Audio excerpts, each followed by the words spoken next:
Սիրելի գործընկերներ, սիրելի հայրենակիցներ, եկեք կարճ փորձեմ ներկայացնել եղելությունը, որը տեղի ունեցել այսօր ազգային ժողովի շենքում։ Մենք ինքներս եղել ենք նիստերի դահլիճում եւ կարելի ասել հենց քիչ առաջ ամբողջ տեղեկատվությունը կարողացանք ստանալ։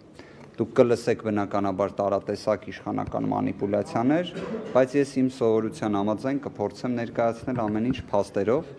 եւ դա էլ կխնդրեմ ընդունել իգիտություն։ Ազգային ժողովում Հայաստան խմբակցության պատգամավորների օգնականներ, փորձագետներ կան, ինչպես ցանկացած ժամանակ եղել է ազգային ժողովում։ Ազգային ժողովի նշված կարգավիճակ ունեցող մեր ընկերները այսօր կարծես թե ժամը 2-ի, 2:30-ի կողմերը ունեցել են որոշակի բանավեճ երկու պատգամավորի հետ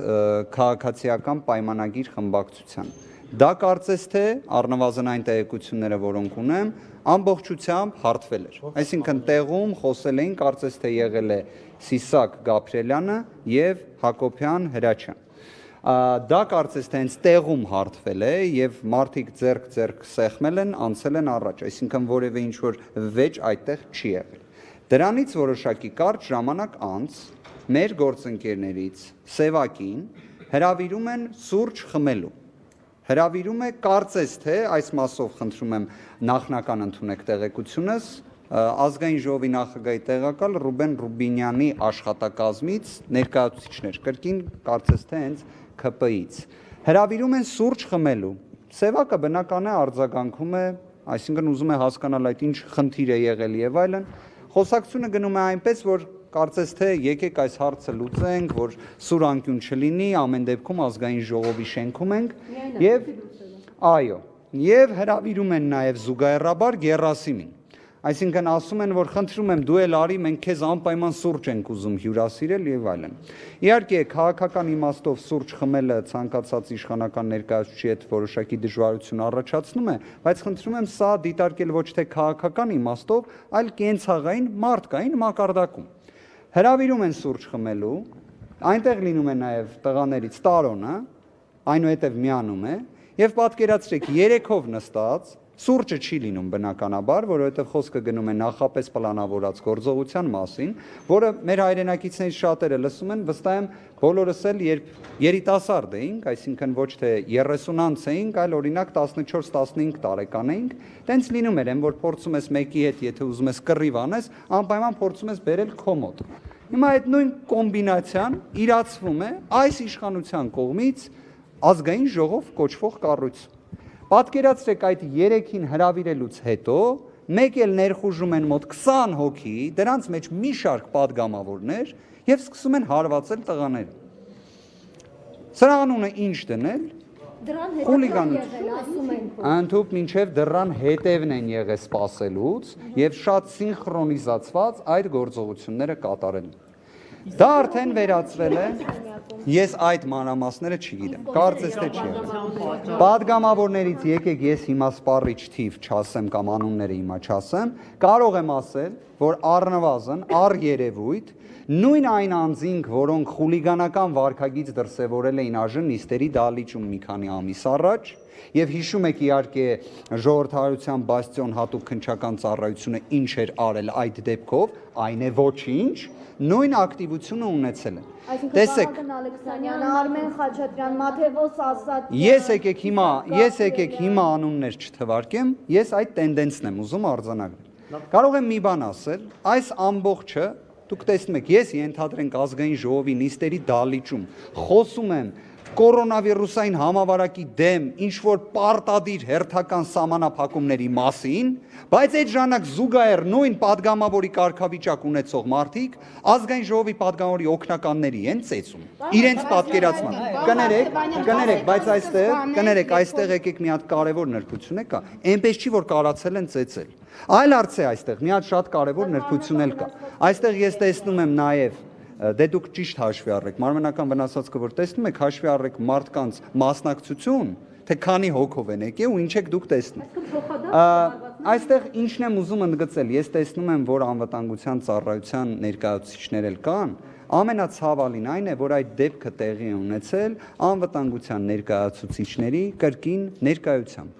Եվ ինչպես նախկինում, ես այստեղ իհարկե զարմանալիորեն պետք է նշեմ, որ այդ հետարքիր հետազոտությունը կատարվել էր Դանիել Իրոնիսյանի կողմից, կրկին այդ ժամանակացույցը անվտանգության աշխատակիցների միջամտելու շատ հետարքիր կերպով կրկին հօգուտ իշխանության ներկայացուցիչների է։ Ես ինչ եմ ուզում ասել։ Սա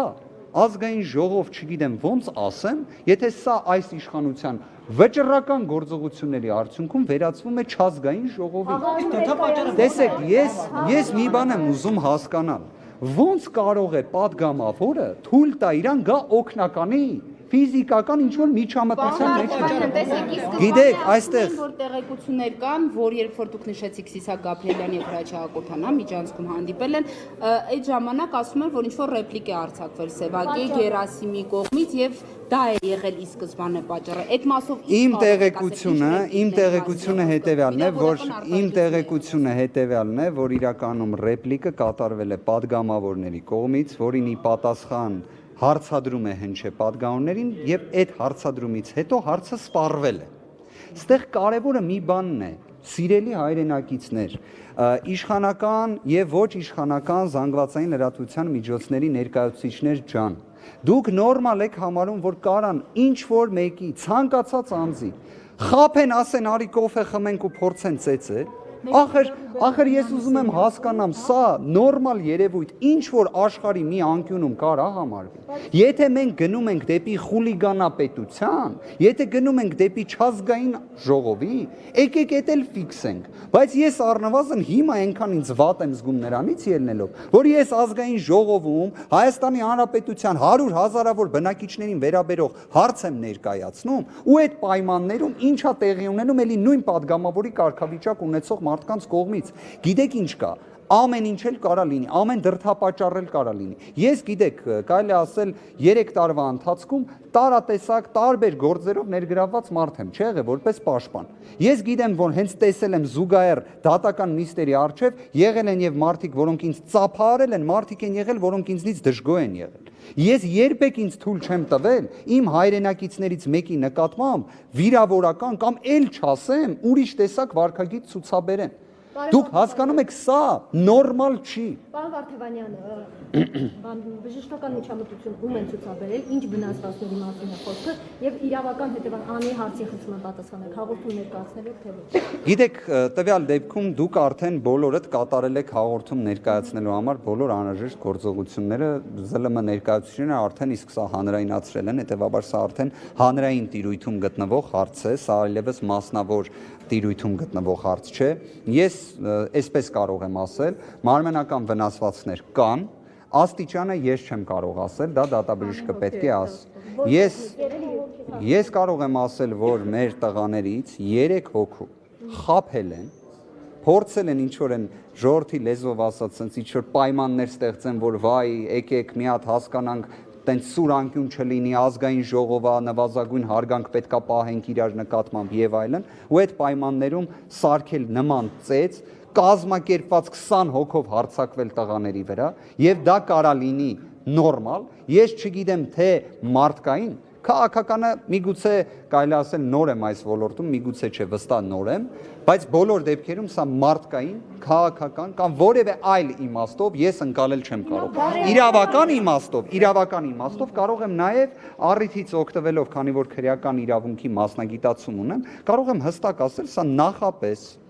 պայմանավորված ծրագրավորված մի խումբ անձանց կողմից հերթական խուլիգանության, իդեպ խուլիգանությունն էլ առնվազն եմ նշում, խուլիգանության արարքի կատարում։ Հիմա ո՞րն է առաքելությունը անվտանգության աշխատակիցների, միայն իշխանական падգամավորների։ Շատ ճիշտ հարցադրում եք բարձրացնում, ես դրանում արդեն կարծես թե համոզվում եմ, որ անվտանգության աշխատակիցները ազգային ժողովում ունեն 2 գործառույթ։ Առաջինը զանգվածային լրատվության միջոցներին ասեն ձախ կարակ քայլեք, աջ չեք կարակ քայլեք, եւ երկրորդը, երբ տեսնում են, որ իշխանական ներկայացուցիչները ուժ են գործադրում, այդ ժամանակ պետքա սպասեն, բայց երբ տեսնում են, որ իշխանական ներկայացուցիչների նկատմամբ է ուժ գործադրվում, այդ ժամանակ չեն սպասում, վճռական արագ արձագանքում են։ Սաղաթելյանի օգնական իրենց բարբերաբար դիմելը մեր ներկայությամբ եւս դիմում էր եւ որևէ այսպես իրենց կողմից գործողություն չի ձեռնարկվել, փոխարենը մեզ թույլ չէին տալիս տեսանկարանել այնինչ խորհրդանում մենք իրավունք ունենք այդպիսի դեպքերը, հա, նկարելու այս առնչությամբ ինչ կարող ենք անել հետագայում։ Սիրելի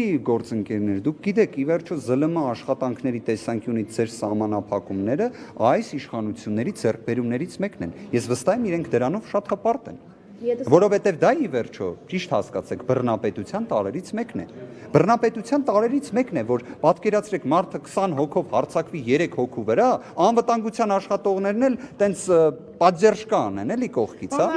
Ասեք երրորդ անձը ով է, մի վարքան։ Ես մի ժամ ուզում եմ տալ, խնդրում եմ, ասացիք, որ իշխանական падգամավորը ռեպլիկ է բաց թողել։ Բնույթը կասեք, ինչ տիպի ռեպլիկ է եղել, ինչն է պատճառը, ենթադրություններ ունեն ձեր դիմակիցները։ Եթե խոսում ենք ժամը 2-ի 2:30-ի դրությամբ,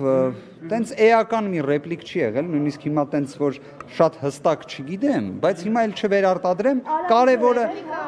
նման տեսակ մի բան է եղել ու դա եղել է նայելն է եղել եւ կա վարկած որ չբարևերն է եղել։ Հիմա գիտեք, երբ ես 2005 թվականին, երբ ես ուսանող էի, մենք նման դեպքեր շատ էինք ունենում։ Երբ մեկի վրա երկար նայում էիր, դրանից հետո գնում էինք մի հատ հասկանայինք, այդ ինչն էր պատճառը, որ երկար էիր նայում կամ երկար չէիր նայում։ Եթե ես ճիշտ եմ հասկանում, կարծես թե ես հիմա համալսարանի առաջին կուրսի ուսանող չեմ, ես չեմ գտնվում Սլավոնական համալսարանի շենքում, կարծես թե ազգային ժողովն է եւ կարծես թե այստեղ առավելապես 30-անց մարդիկ են։ Սա իսկապես, սա ես ուղղակի ուզում եմ հասկանամ, սա ինչ իրականության մեջ ենք մենք հայտնվել։ Անձնական բաներ ունեցել են, ինչն է դրդապատճառն եղել։ Ես որքան որ գիտեմ անձնական որևէ խնդիր, որ ես այ հենց դա էի ուզում հասկանալ, ոնց կարա լինի փորձագետների հետ, փորձագետների միջև հարց, դա որին գան, падգամավորները մասնակցեն։ Կներեք, ես եկեք այսպես ասեմ, եթե ես օրինակ տեսնեմ, որ իմ օգնականը իշխանական մի падգամավորի օգնականի հետ, չնայած շատ դժվար է պատկերացնել դա, բայց բոլոր դեպքերում տենց վիճաբանության մեջ են։ Գիտեք ես ինչ եմ անելու, վստահ եմ դուք արդեն պատկերացնեք։ Գալու եմ, բաժանեմ, թույլ չտամ, որ ինչ որ լարվածություն լինի, որտեվ կարծես թե մարդկայնորեն դա է առաջին արձագանքը, որը պետք է մարդ տա։ Այս պարագայում նորից եմ ասում, իրավիճակը եղել է հետևյալ կերպ։ Падգամավորի օգնականներին հրավիրել են Ռուբեն Ռուբինյանի օգնականն է կամ փորձագետն է, ես պաշտոնը ուղղակի ճիշտ չգիտեմ, իզուր սխալ բան չասեմ։ Հրավիրել են իրենց մոտ, խոսակցությունը տարել են նրան, որ ստեղծեն կոնֆլիկտային իրավիճակ, սա շատ տարածված պարզ բանաձև է, որի ժամանակ անակնկալ ձևով մի 20 հոգով ներխուժել են նույն այդ սենյակ եւ արդեն այդտեղ այդ ներխուժողների մեջ եղել են падգամավորներ։ Եկեք հետեւյալն էլ կարճ ասեմ, սիրելի գործընկերներ, ես նպատակս այն էր, եկեք հեսա Որսի հասկանանք ամենասկզբնական հատվածում ձեր օգնականները վիճաբանել են падգամավորների հետ։ Չեն էլ վիճաբանել։ Չէ, падգամավորները օգնականների հետ, բայց վիճաբանություն չի եղել։ Պատկերացրեք, եղել է պարզապես ոչ հաճելի մի իրավիճակ, որն էլ իմ տեղեկություններով վերջում եղել է հարթված։ Սա շատ կարևոր արձանագրում է, բայց դրան իհարկե, նորից եմ ասում, իրադարձությունների զարգացումը ակնհայտորեն ցույց է տալիս, որ սա հերթական անգամ նախապես ծրագրավորված գործողություն է, նպատակն էլ ես տեսնում եմ միայն մի բան, ազգային ժողովի հեղինակության տոտալ զրկում։ Պարոն Վարդևանյան, երասին չգիտեմ, փորձագետա թե օգնականը, կասեք նրա կողմից падգամավորի հասցեին ուղված արա ռեպլիկ եղելա, թե չէ։ Ես որքանով որ տեղյակ եմ, ամեն ինչ սկսվել է падգամավորների կողմից նման արտահայտություն անելուց, որին հաջորդել է միմյանց միջև զրույց, որն էլ հարթվել է։ Նորից եմ ասում, շարունակվել է արդեն կազմակերպված, շատ հետաքրքիր ձևով փորձագետները օգնականներին հրավիրելով եւ падգամավորներն սպասելով, նորից եմ ուզում ասեմ, շատ կիրառական մասնակցություն ունենալու համար։ Սիրելի գործընկերներ, թույլ տվեք ես հիմա այսքանով ավարտեմ, ես ձեզ վստահեցնում եմ նաեւ, որ քիչ հետո կլինի նաեւ հայտարարություն համապատասխան, շնորհակալություն։